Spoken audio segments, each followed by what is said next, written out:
Hanya sayangnya MU ini agak mabok gitu.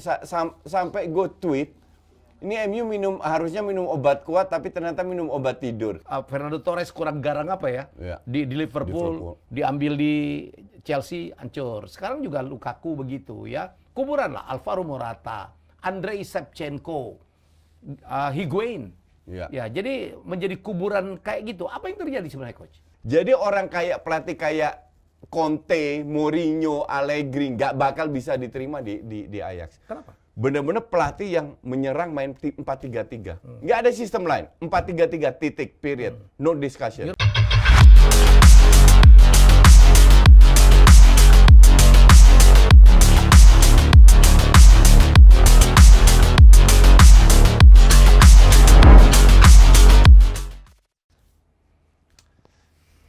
Ya, akhirnya saya kembali ke studio. Alhamdulillah sempat di-grounded 3 hari sama Om Ikron. Kayaknya kalau gantian kita ya. Gantian lah. Gue tuh solidar sama lu sebenarnya. Jadi nggak berani nuduh gue ketularan dia juga, enggak lah. Ya hati-hati untuk Anda ya. Jadi ini memang kita lagi begini, lagi diuji. Semoga nggak mengganggu kompetisi juga ya, bro ya. Ya. Kemarin kita baru saja dikecewakan apa AFF U23 kita gagal berangkat. Kemarin saya nanya Hasani, ya salah satu exco, dia bilang memang ketahuannya itu sehari sebelum berangkat. Jadi no time untuk cari ganti-ganti pemain ya. Jadi kadang-kadang netizen itu ada aja yang dikomentarin. Oke, kita ngomong tentang yang menarik ini sekarang, Coach, itu adalah pertandingan UCL ya. Mau bahas yang mana dulu nih? Ya, UCL itu kan Selasa Rabu ada 4 pertandingan. Ya. Jujur kalau hari Selasa Chelsea sama Lille terus Juve itu agak membosankan. Itu agak membosankan, dua-dua membosankan. Oh iya. Nah, yang seru lebih kemarin. Rabu, kemarin si Ajax dan juga MU kan. Ya. Tapi lebih seru di babak pertama daripada babak kedua. Babak kedua agak menurun tensinya. Untuk game yang mana nih? Dua-dua. I watch both match. Jadi dua-dua berjalannya nggak jauh beda lah. Babak pertama, wah Benfica ngegas, Ajax balas sama kayak itu. ATM ngegas, MU lagi mabok di babak pertama. Babak kedua MU baru bangkit. Benfica staminanya agak menurun. Jadi babak kedua kemarin agak kurang lah. Yang seru di babak pertama. Dua-dua match babak pertama itu benar-benar melek. Benar-benar kita harus perhatiin apa yang terjadi. Karena it happens so fast ya. Perpindahan bola. Hanya sayangnya MU ini agak mabok gitu. Sampai gue tweet, ini MU harusnya minum obat kuat tapi ternyata minum obat tidur.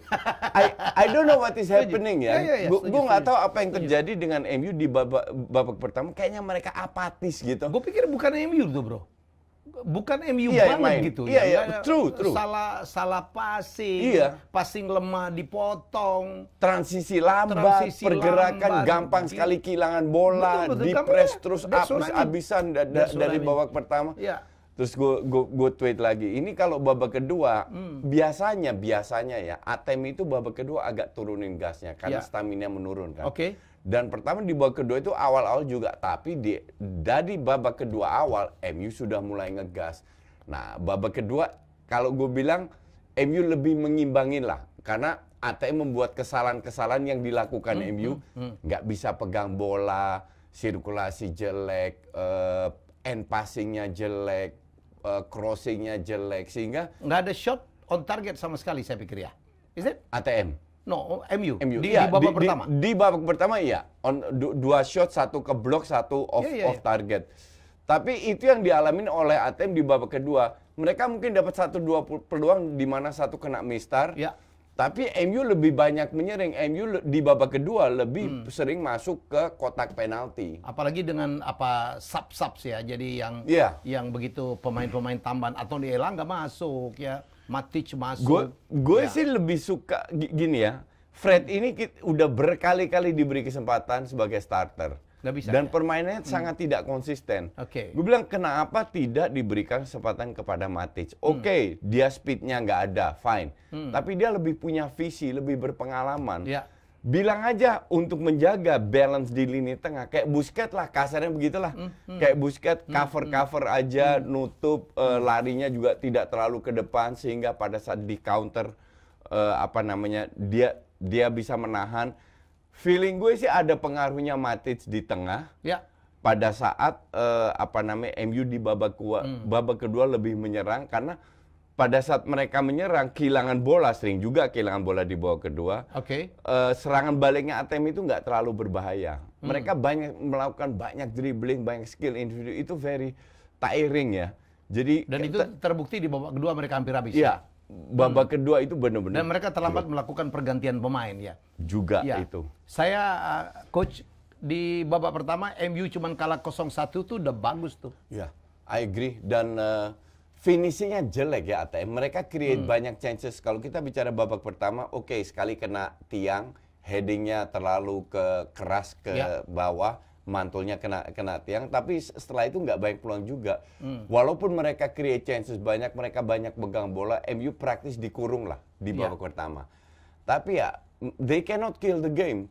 Pada saat mereka sudah seandainya mereka bisa unggul 2-0, babak kedua kedua ATM nggak perlu keluar lagi, hanya bisa mengandalkan striker karena hanya cuma 1 gol which is not enough dan terbukti MU bisa balas, jadi mereka harus keluar. Sementara ya sepak bola ini kan 90 menit, mereka bensinnya udah habis di menit ke-60 kalau nggak salah. Tapi terbukti ya 2 game terakhir termasuk di Liga, MU itu akhirnya yang menyelamatkan itu adalah pemain-pemain subs ya, pemain-pemain pengganti, super subs ya. Dan kita penggemar MU harus juga mulai melihat bintang baru MU sudah lahir, itu Anthony Elanga ya, yang mungkin hoki, mungkin memang hebat banget gitu finishingnya sih bagus ya. Finishingnya bagus ya. Finishingnya bagus, cuman kalau gue melihat Elanga main ya, berdasarkan bakat, murni bakat ya, itu masih di bawah Greenwood sama Rashford. Sebenarnya. Bakat. Sebenarnya ya. Tapi mungkin karena dia tahu bakatnya itu tidak sehebat 2 pemain ini, jadi dia lebih bermain untuk tim. Jadi kontribusi untuk tim pada saat Elanga mau lebih besar daripada Rashford sama Sancho atau Greenwood yang sangat egois. Yang sangat egois. Selfish ya. Itu ya. Jadi gue lihat dan kemarin Bruno untuk gue itu mainnya jelek juga. Terlalu banyak salah passing. Cuman di momen yang tepat dia kasih akurasi passing dan gol ke Elanga dan gol. Itu juga hampir kepotong tuh ya, assist-nya ya. Tapi itu benar-benar masuk ke arahnya dan speednya bola tidak terlalu cepat. Ya. Memang pemain ATM telat untuk memotong sehingga Elanga dapat bola. Cuman mereka kan harus bisa cetak gol. Dan itu dilakukan oleh Elanga. Dan saya pikir tahun ini ya memang bukan tahunnya Rashford ya. Jauh menurun ya. Jauh. Apalagi tadi malam, waduh, hancur banget ya. Bukan tadi malam aja, berapa kali Rashford diberi kesempatan untuk jadi starter, hancur. I agree, cuman di sisi lain, MU nggak banyak pilihan. Untuk menyerang ya, untuk menyerang setelah Greenwood out, paling Sancho bahkan Lingard dicoba di sayap, nggak terlalu berhasil juga. Maka dari itu, ya mungkin berapa next match-nya Elanga bisa diberi kesempatan Rashford cadangan dulu biar biar dia mungkin bisa tidak terlalu banyak tekanan terhadap dia. Cavani belum bisa dimainkan, mungkin masih cedera juga masih ya. Cedera. Tapi kan ada lagi pemain-pemain muda ya, Sotiri itu juga yang I'm not sure Rangnick pelatih yang berani mencoba pemain-pemain baru ya. Memberikan kesempatan kepada pemain baru. Karena performa MU ini kan lagi nggak jelas, lagi ups and down, nggak stabil lah. Nggak stabil, mereka tidak pernah bermain 90 menit full bagus. Mungkin lawan Brentford atau lawan Crystal Palace, habis itu nggak pernah. Selalu babak pertama. Nah, di situ mungkin Rangnick tidak terlalu berani mengambil risiko memberikan kesempatan kepada pemain muda lainnya. Tapi Coach, saya mengangkat justru salut dengan permainan ATM ya, yang di Liga lagi kedodoran, sebenarnya tidak sebagus tahun lalu. Ya tahun ini, apalagi tadi malam ya, dan mainnya luar biasa. Joao Felix terutama ya. Ya, sebenarnya itu semua pemain ATM bagus. Korea, Joao Felix, di belakangnya ada Kondogbia, terus di sayap si Lodi ya. Banyak sekali pemain belakang juga. Cuman it's only 45 minutes gitu loh. Di babak kedua dari awal mereka coba ngepres, cuman ya nggak ada peluang besar juga. Dan habis itu baru pelan-pelan menurun, MU yang ngegas. Dan untuk di mana tahun ini di mana goal advantage untuk away itu tidak terlalu advantage ya, nggak ada gunanya gitu. Nggak ada, ya. Masih belum aman saya pikir MU ya. Oh ya. Walaupun akan bermain di Old Trafford. Gue rasa dari 4 pertandingan yang Selasa sama Rebo, yang aman itu cuma Chelsea. Ya. Karena mereka unggul 2-0 dan gue tidak melihat di Lille bisa cetak 2 gol ke Chelsea. Walaupun mereka juara bertahan. Feeling gue sih Chelsea akan 90% lolos lah. 3 ini Juve, Villarreal, ATM, MU, Ajax, Benfica masih 50-50. Walaupun mainnya di kandang MU, di kandang Juve dan di kandang Ajax, nggak bisa diprediksi. Tergantung form of the day. Bagaimana kalau kita lihat MU biasanya babak pertama main bagus, babak kedua kebobolan, drop. Nah kalau itu terjadi nanti di Old Trafford, bisa aja babak pertama mereka cetak 1 gol, babak kedua kebobolan 2 gol. It can happen. Kembali lagi ke form of the day dari pemain. Kalau kayak babak pertama tadi main lawan ATM, wah parah itu. Kalau 4 game UCL minggu lalu, bro, kalau siapa yang diunggulkan ya untuk melaju? Mungkin City oke ya, Liverpool kira-kira. City pasti, ya, Liverpool pasti. Siapa lagi ya? City. PSG Madrid? Ya PSG Madrid. Megang siapa? Gue sih kalau berdasarkan match pertama, gue pegang PSG. Sebelum bola ditendang, gue pegang Madrid. Tapi gue tidak menyangka bahwa Madrid mainnya bertahan seperti itu. Artinya mereka sudah ketinggalan 1-0, mereka harus keluar. Nah PSG, kalau mereka keluar, seperti lawan Munchen, seperti lawan Barca sebelumnya, counter attack-nya gila. Dengan Mbappe, dengan Neymar. Neymar akan main dari awal, masih ada Messi yang bisa ngumpan. Disitulah Madrid bisa kalah lah. Gitu. Ini bakal seru lah ya. Ya. Setengahnya itu susah diprediksi. Yang pasti bisa diprediksi ya cuman City sama Liverpool. Oke. Itu yang dipastikan ya. Sama Chelsea. Chelsea yang kemarin lah. Tapi kalau MU masuk artinya 4 dari Liga Inggris akan bertahan di 8 besar ya. Ya. Dan nggak heran juga. Nggak heran juga, Liga Inggris pernah masuk 4 semifinal kok. Ya, pernah masuk 4 semifinal ya. Mereka memang bagus pada saat ini. Yang bisa ngelawan itu kan cuman Madrid, Barcelona, Munchen, Barcelona main di WL. Iya, yang sebelum-sebelumnya. Iya.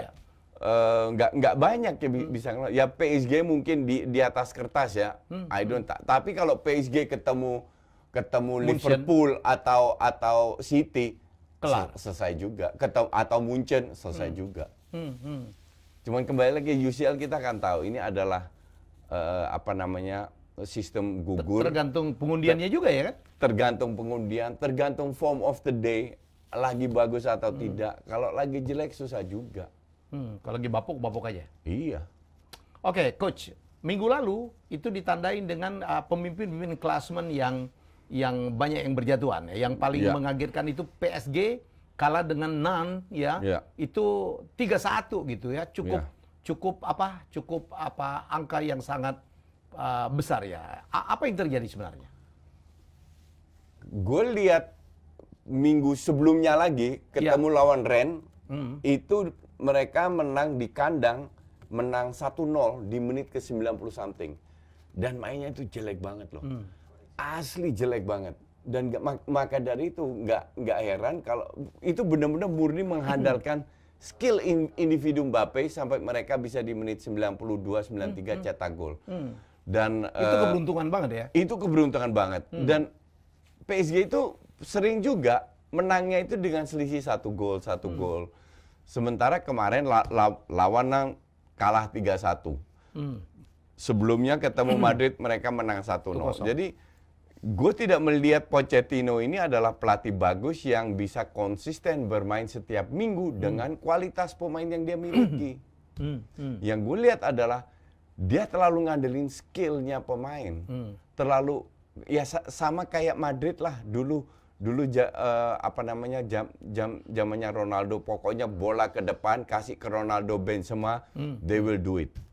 Nah sekarang juga Sementara gue bilang, lu nggak bisa main gitu ketemu tim yang lebih bertahan.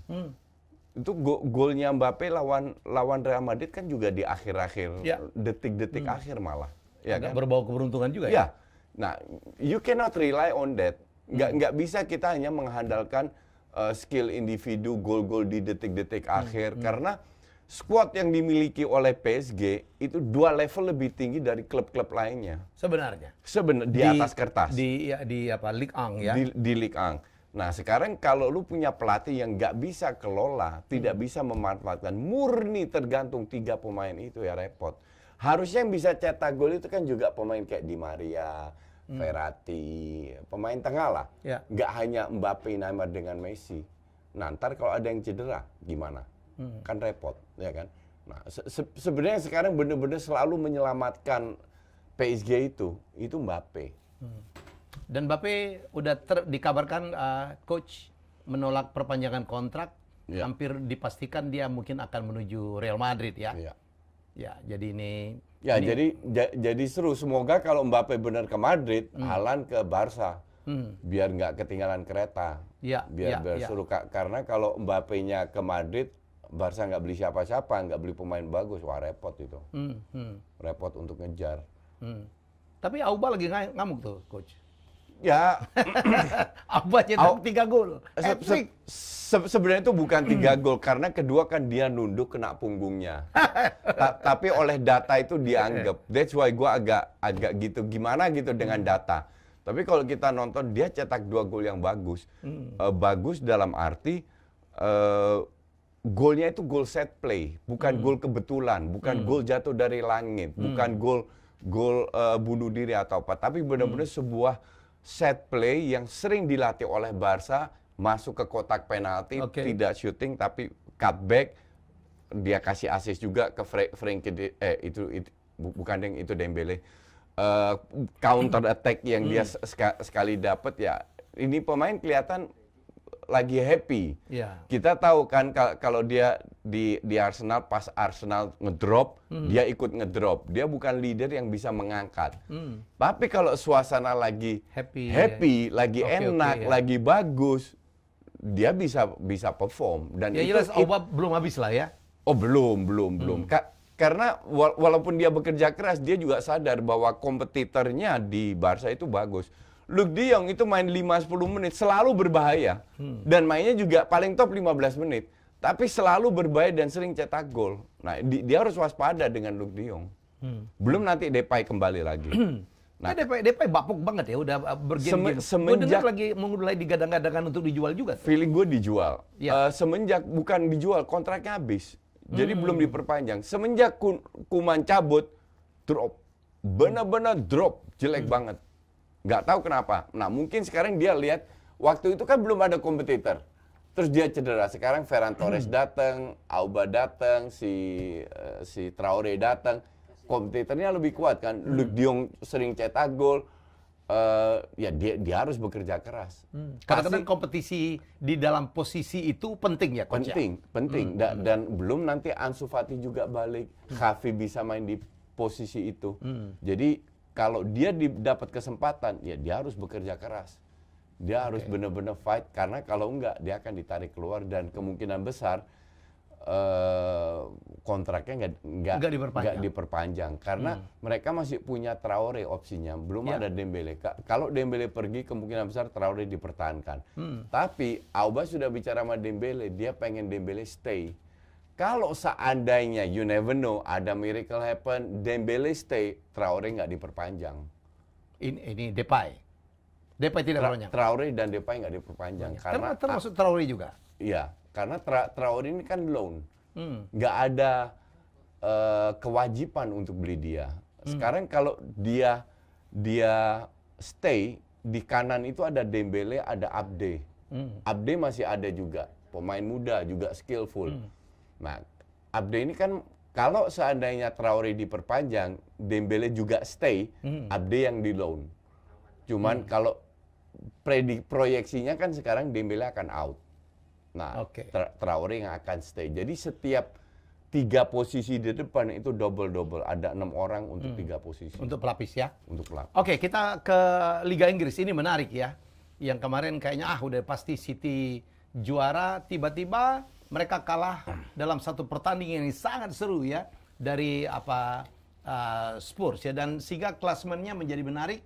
Kita lihat dulu ini klasemennya, Coach ya. Jadi selisihnya 3 poin. 3 poin. Wah, ini membuat Jurgen Klopp jadi bersemangat. Nih bisa nih kayaknya gitu ya. Ya, untuk tapi masih mungkin untuk dikejar. Gue sih ya di atas kertas masih mungkin dikejar. Ya, secara statistik ya. Ya, tapi gue lihat City ini kan kebetulan aja. Kalau gue bilang kebetulan kalah lawan Spurs kemarin. Ya. Karena counternya Spurs lebih efektif dan terbukti kemarin kalah lawan Burnley 1-0. 1-0. Jadi sangat tidak konsisten. Karena tidak konsisten, karena dia susah kalau ketemu tim-tim yang lebih bertahan. Nah, kalau tim-tim yang lebih melakukan counter attack dengan lawan tim yang menyerang, Spurs melakukan counter attack, peluang mereka untuk cetak gol lebih besar, dan kebetulan lawan City kemarin lah efektif banget. Tapi kembali lagi ke kedalaman squad. Apa yang terjadi kalau seandainya dua orang aja, Van Dijk sama Salah cedera? Selesai. Berat. Apalagi Mane ya. Kehadiran asumsi Mane fit, tapi Salah sama Van Dijk itu irreplaceable, nggak bisa diganti. Dan itu terjadi waktu Van Dijk cedera cukup lama ya, dan mereka langsung turun. Hampir nggak masuk UCL. Iya, betul. Leadershipnya itu penting. Nah sekarang itu tidak dialami, sekarang fit aja. Yang turun kan juga full team. Kemarin menang sama Leeds 6-0. Dan gue udah bilang, gue malas nonton tim ini. Karena pasti menang punya dan banyak. Kalau MU aja bisa cetak 4 gol ke Leeds, apalagi Liverpool. Dan terbukti mereka, MU cetak 4 gol, kebobolan 2. Ini kebobolan 0, cetak 6 gol. Memang kalau lagi full tim, itu on fire banget. Jota, Mane, Salah di depan, Van Dijk, siapapun partnernya, mau Konate, mau Matip, wingbacknya TAA, Robertson, ini lagi gila. Betul.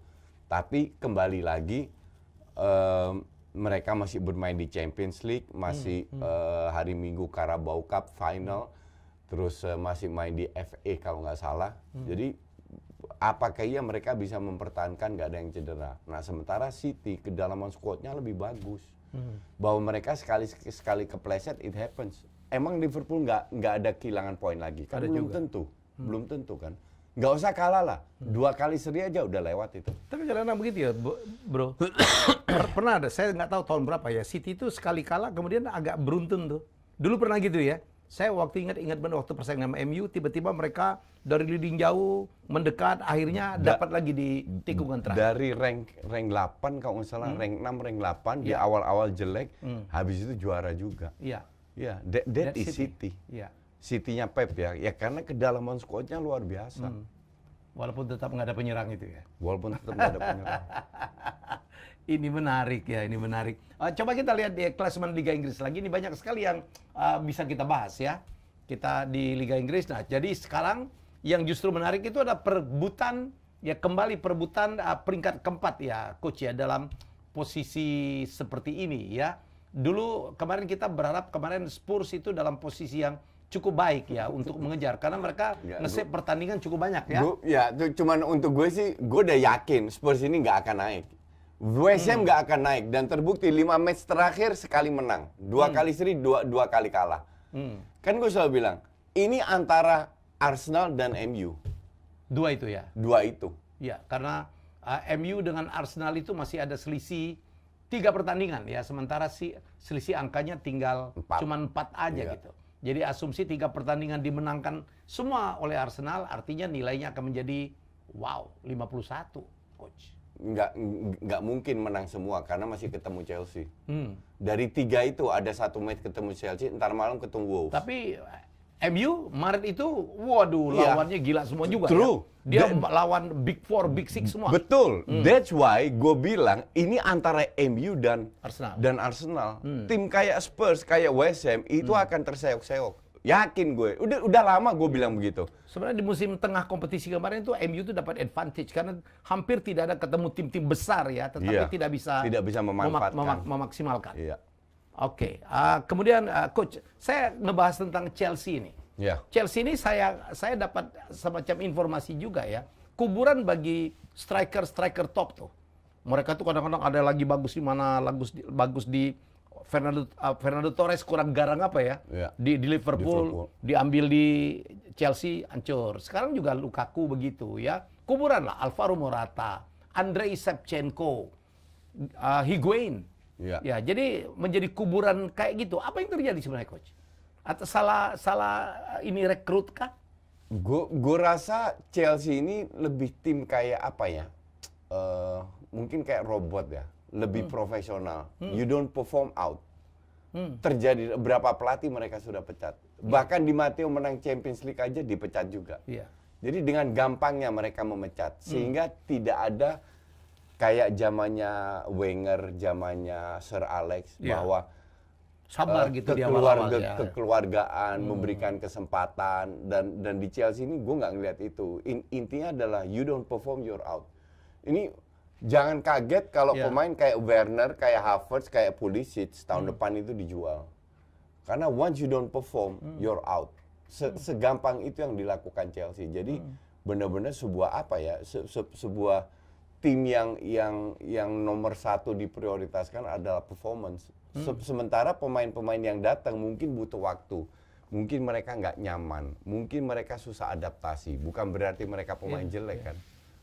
Dan itu yang terjadi dengan kalau kelihat Abramovich kan he doesn't care. Gue nggak peduli siapa yang ngelatih, siapa yang main. Gue peduli trofi. Dan memang duit yang dia keluarkan menghasilkan semua trofi. Satu dari dia udah dapat semua. Oke. Cuman City aja nggak dapat UCL ya, dan mereka dapat. Cuman ya gitu. Intinya adalah apa namanya?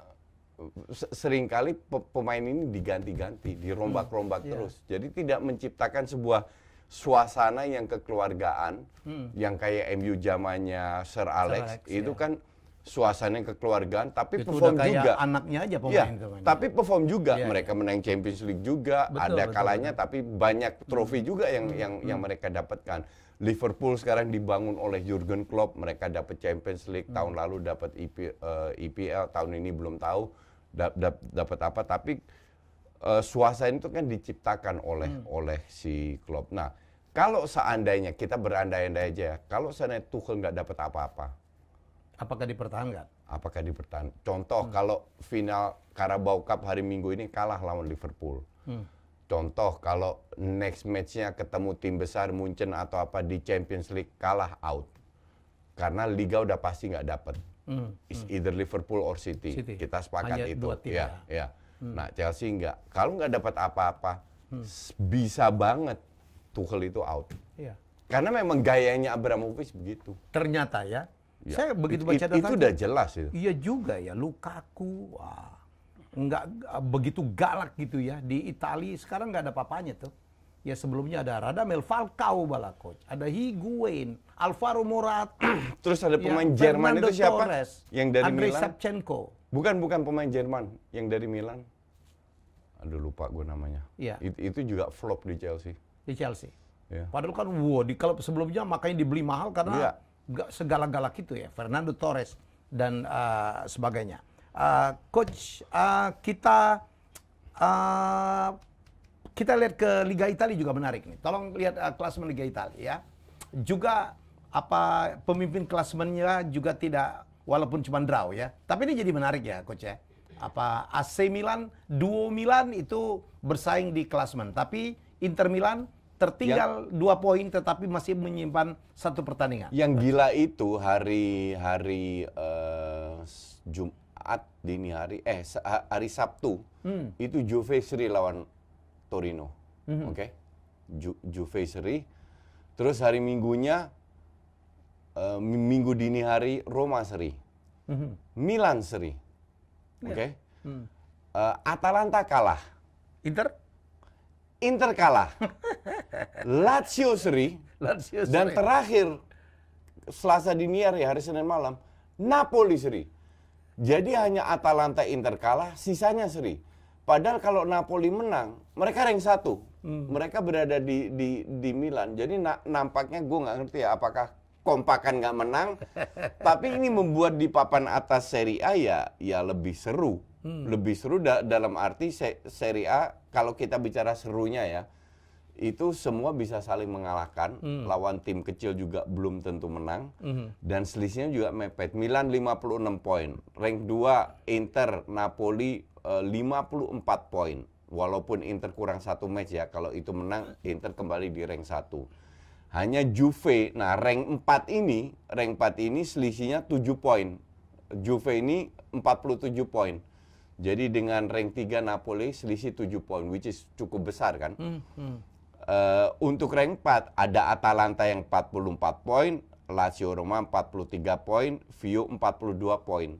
Bahkan Roma aja dengan Juve selisihnya sudah 6 poin. Kalau seandainya Atalanta menang, itu poinnya sama Juve. Kalau gue bilang di rank 4, itu antara Juve dan Atalanta. Gue tidak lihat Lazio, Fio, dan AS Roma bisa mengganggu dua ini. Jadi antara Juve. Musim lalu, itu di hari terakhir, Juve masuk 4 besar. Hampir nggak masuk ya? Hampir nggak masuk. Iya, dan masih ada Ronaldo waktu itu. Ya, dan juaranya, kalau gue bilang, itu Inter. Karena bukan AC Milan. Bukan AC Milan. Karena ya bagus, cuman mereka itu mainnya dengan otot, banyak sekali otot. Kedalaman skuad itu Inter lebih bagus. Inter lebih bagus, permainan strategi itu Milan lebih bagus. Cuman kita bicara semangat juang, Inter. Milan itu nggak ada yang ngalahin. Milan itu nggak ada yang ngalahin kalau kita bicara semangat juang. Pertanyaan gue adalah, apakah lu bisa selalu memenangkan pertandingan dengan semangat? Kan enggak. Terbukti di Champions League mereka rank 4. Di bawah Liverpool, Porto, sama satu lagi. Rank 4 loh. Agak memalukan itu ya? Iya, rank 4 loh. Masuk UEL aja enggak. Padahal dengan semangat tinggi kan. Nah, jadi ini untuk gue sebuah bukti bahwa dengan semangat aja is not enough untuk bisa menjadi juara. Tapi ya you never know. Namanya sepak bola, apalagi di Serie A yang banyak kejutan, ya kita lihat match by match aja serunya gimana. Oke, bisa kita La Liga mungkin ada, kalau ada apa peringkat mungkin bisa dibahas coach ya. La Liga. La Liga yang jelas Madrid unggul, cukup jauh ya. Banyak poin. 6 poin dari Sevilla. 6 poin dari Sevilla, 11 poin dari Real Betis. Dari Betis dan 12 poin lebih banyak, 15 poin dari Barca. Barcelona, tapi ada 1 game. Kurang 1 game. Let's say 12 poin. Oke. Kalau kita lihat Barca ini dengan mulai full tim kan kembali pelan-pelan perform. Sempat nomor 9 ya? Sempat nomor 9, betul. Gue sih tidak pernah ragukan Barca akan masuk 4 besar. Bukan rank 4, tapi rank 3, rank 2 itu sangat. Karena antara Barca dan Sevilla itu cuman kalau itu menang 1 match cuman berapa? 6 poin doang. Jadi kalau tahun depan balik UCL pasti? Pasti. Itu is not even a question. Bahkan banyak orang tanya gue, apakah Barca lewat juara UEL atau 4 besar? Enggak. Mau juara UEL pun bisa, tapi yang jelas pasti masuk 4 besar. It's not issue. Cuman Madrid gapnya itu terlalu jauh. Mereka nggak akan lepas lagi. Feeling gue mereka nggak akan lepas lagi, jadi Madrid yang jadi juara. Karena Madrid lebih fokus ke Champions League. Kalau Champions League kalah lawan PSG, selesai. Cuma dapat La Liga doang. Di Copa del Rey juga selesai. Juga senang. Barca targetnya sekarang karena terlalu banyak yang cedera, banyak pergantian pemain, sehingga udah masuk 4 besar. Oke, tahun depan benahin semua. Pemain kayak Braithwaite, mungkin Luke de Jong, mungkin Depay itu buangin, Mingueza, Sergi Roberto, buang semua. Datengin 4-5 pemain baru, they can compete. Apalagi kalau Haaland datang ke Barca, Mbappe ke Madrid. Definitely mereka bisa compete dengan Madrid. Oke, apalagi dengan pelatih yang baru ya, yang pasti juga butuh adjustment ya. Ya, betul. Dan pelatih kan bukan tukang sulap. Xavi pun harus lihat, ada pemain yang cepat adaptasi, ada yang susah adaptasi juga kan. Jadi tahun ini oke lah. Yang penting naik terus, progres terus. Coach, kita ngebahas ya liga yang agak minor, tapi saya kira menarik karena ada Ajax di situ ya. Kalau di Belanda gimana, Coach? Ajax sekarang rank 1, keduanya PSV. Tapi PSV Eindhoven, tapi gue tidak begitu impress dengan pelatihnya ya. Roger Schmidt, pelatih Australia, bekas pelatihnya Leipzig. bekas pelatihnya Salzburg, anak buahnya Rangnick juga. Tapi ini pemain seringkali melakukan hal-hal yang aneh. Jadi pergantian pemain selalu di menit 85 ke atas. Jadi nggak make sense. Sementara tim ini kadang-kadang, walaupun selisihnya nggak banyak, cuman Ajax is Ajax.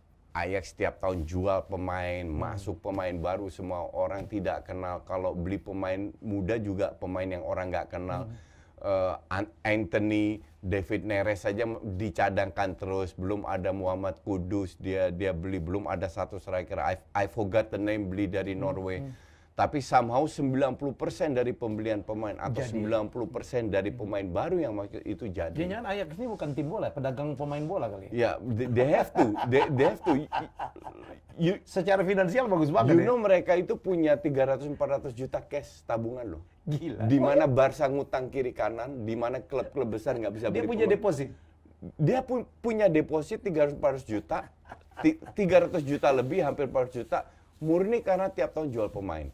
De Ligt lah, Frenkie de Jong beli murah lah, Ziyech, Van de Beek, beli gratisan semua itu. Ziyech doang yang dibeli. Frenkie de Jong dibeli dari Willem II, €1. €1 cuman Willem II dapat 20%, which is good bargain. Ya kan, dibeli cuman €1. Jadi Van de Beek aja 40. De Ligt I don't know berapa, 60-70-an, Frenkie de Jong 85, Ziyech 40.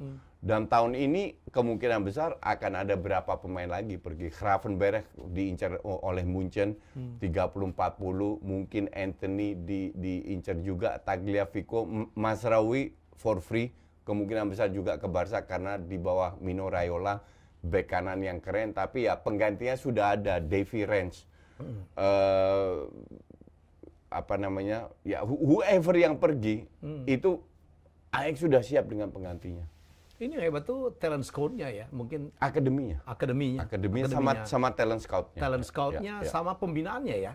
Ya coach ya. Jadi dan juga pelatihnya Ten Hag sama pelatihnya Van der Sar gitu ya. Ajax itu punya filosofinya Johan Cruyff. Semua pelatih, benar-benar semua pelatih yang masuk itu harus bisa menerapkan filosofi ini. Jadi orang pelatih kayak Conte, Mourinho, Allegri nggak bakal bisa diterima di Ajax. Kenapa? Benar-benar pelatih yang menyerang main 4-3-3. Nggak ada sistem lain. 4-3-3 titik, period. No discussion. Nyerang. Ini total football ya? Ini total football. Dan itu mereka terbukti kok di group stage 6 kali menang, home and away. Yes. Ketemu Dortmund, ketemu Sporting Dortmund dihajar. Lisbon. Ya, cuman yang jadi masalah kan, gue juga udah bilang di preview, pada saat sistem gugur, yang bicara itu bukan hanya strategi tapi mental. Dan kemarin terbukti, Ajax nggak punya killer mentality. Berapa kali depan gawang hadapin, 2-3 kali berhadapan dengan kiper, they cannot kill the game. Akhirnya 2-2, skornya 2-2. Tapi feeling gue sih, karena secara strategi mereka as a team juga kuat, feeling gue sih Ajax lolos. Apalagi mainnya di Amsterdam ya? Apalagi mainnya di Amsterdam. Jadi Ajax sebuah contoh bahwa lu nggak usah perlu beli pemain bintang mahal-mahal, you have to create them. Dan ini juga mulai dilakukan Munchen. Munchen waktu kemarin keteteran, kalah lawan siapa ya? Leverkusen. Bukan. Kalah 4-1 lawan bukan Gladbach. Anyway, pas kalah, itu kalau kita lihat benchnya Munchen, kagak ada yang kenal. Asli, baru semua, nggak ada yang kenal. Dan ini pelan-pelan mau diterapkan. Yang kita kenal pemain muda mungkin Musiala, tapi dia cedera juga. Pada saat nggak ada Goretzka, nggak ada Davies, nggak ada Neuer, itu pengaruh sekali. Karena pemain Sule kayak Adam Tolisso untuk gue is a no-no. Dari dulu ini pemain nggak layak main di Munchen. Cuman Munchen ini sekarang pelan-pelan juga mulai membenahi squadnya. Gitu. Oke, coach. Tinggal Dortmund aja masih up and down ini ya. Padahal Dortmund up and down. Tahun sebelumnya Dortmund itu terlalu tergantung sama Haaland. Dan kelihatan nggak ada Haaland, selesai. Jadi ada Jude Bellingham segala macam ya. Nggak ngaruh. Membantu lah. Ini pemain 18 tahun masih muda, ada kontribusinya. Bagus buat dia karena di Dortmund dia setiap minggu bermain. Semoga dia masih 1-2 tahun di Dortmund. Karena kalau dia pindah ke Inggris, Selesai. ke klub besar, dia belum tentu tiap minggu bermain dan itu is not good. Mending dia 2 tahun, 18, 2 tahun di Dortmund, umur 20 tahun. Habiskan betul ya klausnya ya, Iya, rilisnya ya. Dan umur 20 tahun, pengalaman secara mental juga lebih kuat, baru dia pindah ke klub besar. Kalau dia udah free transfer, tinggal bargain, minta gaji berapapun, saya pikir akan dibayar orang dong. Betul. Ya, minta $1 juta seminggu aja kali I agree. sejuta Ya, pound aja dibagi. Ya, ya. Bisa lebih. Kalau Sancho aja dibayar 90, apalagi Jude Bellingham lebih bagus dari Sancho. Walaupun beda posisi ya. Tapi kalau gue lihat, berapa kali gue nonton dia main, ini pemain luar biasa dengan umur 11-12 sama Pedri lah. Ya, ya, ya. Seperti itu. Oke Coach, terima kasih. Kita udah hampir 1 jam ngobrol-ngobrol ya. Kayak di warung kopi aja. Inilah memang apa. Ini kopinya. Ini kopi. Ya, terima kasih untuk kopi ABC.